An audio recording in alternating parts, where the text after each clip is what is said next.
Irrationalism has also found a home in non-religious areas of contemporary university life. There was a story several years ago of a graduate student in a well-known university who mentioned this story.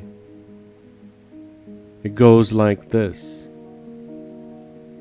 One day, her professor issued a lengthy diatribe against logic. This professor urged all of her graduate students to join her in a crusade against logic. In her world, logic was too confining. Things were either black or white, valid or invalid, true or false, either be or non-be.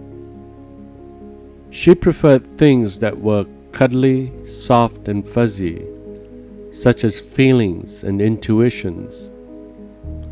She believed that people interested in logic and analytical thinking are anal retentive.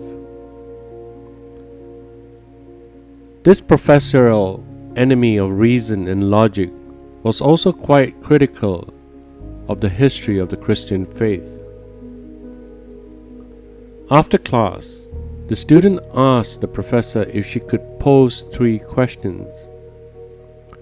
Since you reject all use of logic, the student began, don't you realize this means you can never prove that any of your anti-Christian beliefs are true?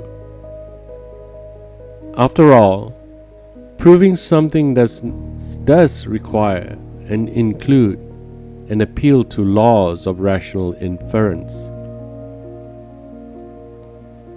The student reported her shock that her professor had never realized this fact before hearing the question. "What's your second question?" the professor asked. "Well," the student continued, "don't you realize that when you repudiate logic, you cannot prove that any of my Christian beliefs are false?"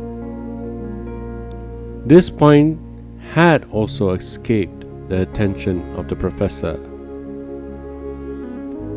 "And your third question, since you admitted that you cannot prove that your anti-Christian beliefs are true, and that you cannot prove that my Christian beliefs are false, why don't you become a Christian?" This put the professor in a difficult position. She could not justify her rejection of the Christian faith with an argument. When she rejected logic, that became impossible. After several painful moments, the only reason she gave for her rejection of the Christian faith was the fact that she did not like the student's religion, effectively equating her atheism with someone's dislike of broccoli.